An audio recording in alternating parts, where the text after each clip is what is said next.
So, consumer's equilibrium. Consumer's equilibrium will be the situation when a consumer is satisfied with the choices that are made and has no incentive to change anything when it comes to those choices. So that would be consumer's equilibrium. And since one picture can be worth 1,000 words, let's make a graph and let's see how consumer's equilibrium can be achieved. All right, so starting with the first axis, the vertical one here, the axis which would represent marginal utility of x divided by the price for x. Why do we want to divide marginal utility by the price? Because actually, what consumers buy is always satisfaction. Doesn't matter whether you go to the restaurant or whether you buy a TV or a computer or a mobile or you go for a trip. You may buy different things, but every time you pay your money for some satisfaction that you gain from what you buy.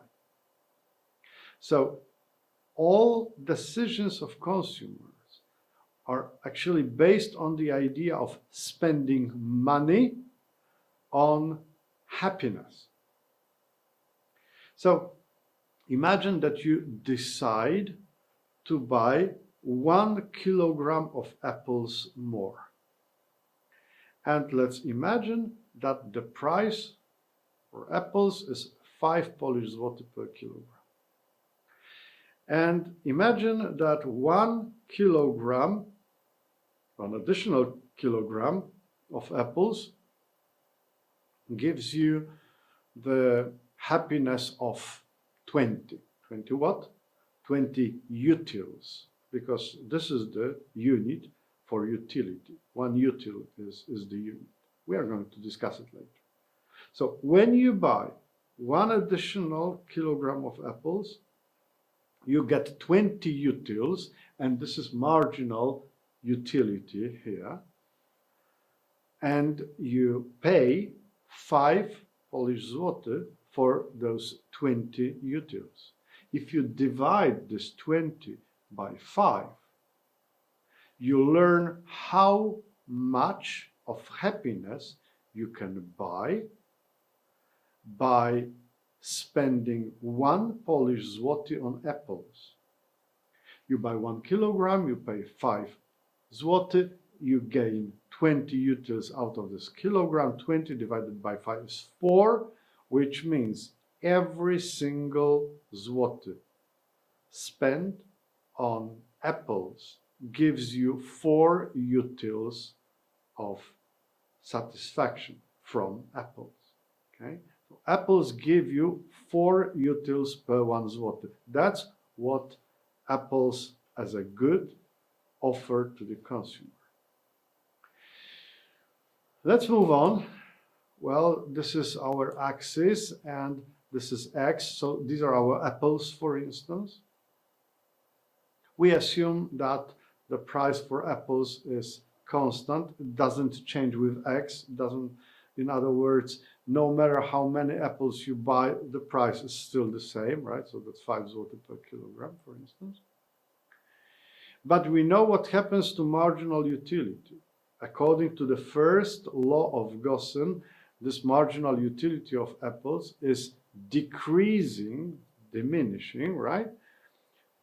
Together with the increase in the numbers of apples that you eat.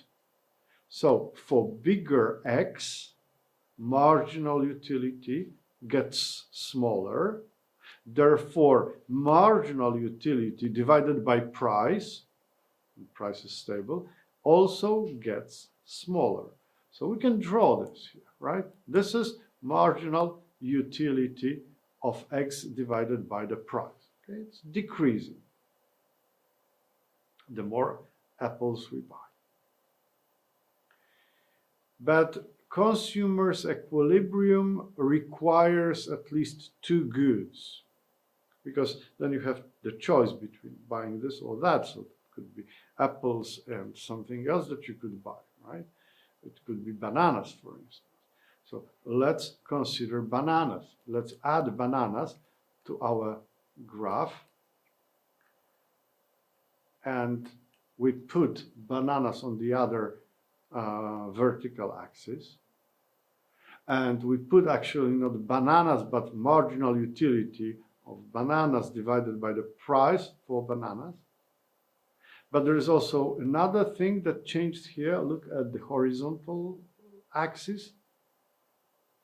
So if you go to the right, you see apples growing.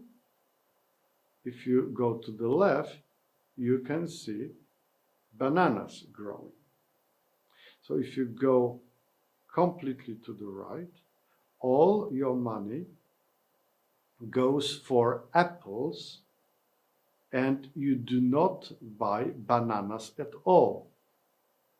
If you move completely to the left, then the amount of apples that you buy is 0, because on the left side, x is 0, and all your money is spent on bananas. If you stand in the middle, then you spend some money for apples and some money for bananas. So the question is now how much of bananas and how much of apples you should buy. To find it out, we need to draw marginal utility of bananas per 1 zloty, right? So divided by the price. Let's draw it here. Okay, this is the marginal utility of bananas. Okay, so let's imagine a certain structure of choices. Like you buy some apples and you buy some bananas. You can see it here, right?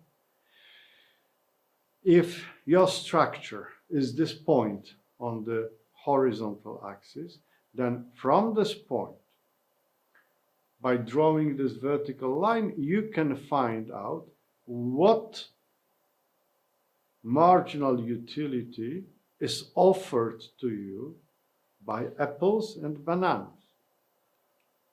Here you can see the utility offered by apples.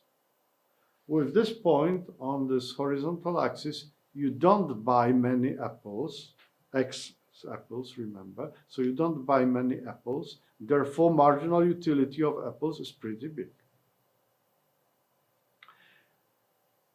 And if you look at bananas, you buy quite a lot of bananas, therefore their marginal utility is pretty small.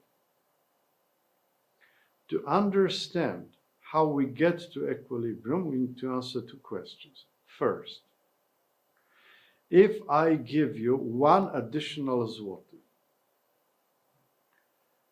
then would you rather spend this 1 additional zloty to get this high utility, this high happiness coming from apples, or would you rather spend it to get this little additional happiness from bananas? Well, if you are a rational consumer, and our assumption is that you are, then you should buy apples, because apples give you more of utility, more of happiness per 1 zloty than bananas. So if you get 1 additional zloty, you spend it on apples, not on bananas. Question number 2.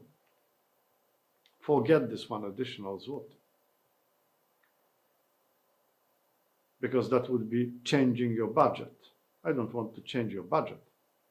Simply look at the proportions of bananas and apples that you buy. You buy a lot of bananas and you buy a little bit of apples. If you were to change the structure of your expenditures on bananas and apples by 1 zloty, Would you move 1 zloty from apples to bananas, or would you rather move this 1 zloty from bananas to apples? Well, remember what we said about this 1 additional zloty coming from me. It was better to spend it on apples. Therefore, the answer here is, if you were to change the structure of what you buy and what you consume, then you should take 1 zloty from bananas. You would lose this small utility here. But by losing this small utility here, you gain 1 additional zloty for apples, so you get this big additional happiness from apples. So you should move 1 zloty from bananas to apples, because you lose just a little bit and you gain a lot. So on the whole, the change is positive and your total happiness is greater. Moving this 1 zloty from bananas to apples will make you more happy, and this is what you want to get. That would mean that your choice structure will move slightly to the right, towards more apples and less bananas. How about the next zloty and the next one and the next one?